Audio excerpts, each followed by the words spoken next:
Asang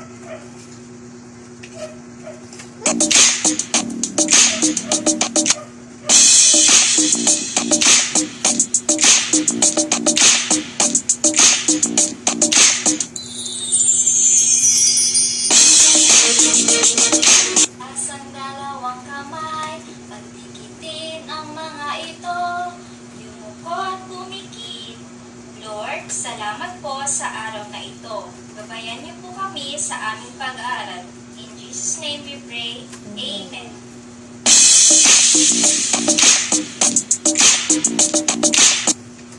Itaas ang dalawang kamay, pagdikitin ang mga ito, yumuko at pumikit. Lord, salamat po sa mga pagkain na aming kakainin. I-bless niyo po ang mga batang walang makain. In Jesus' name we pray. Amen.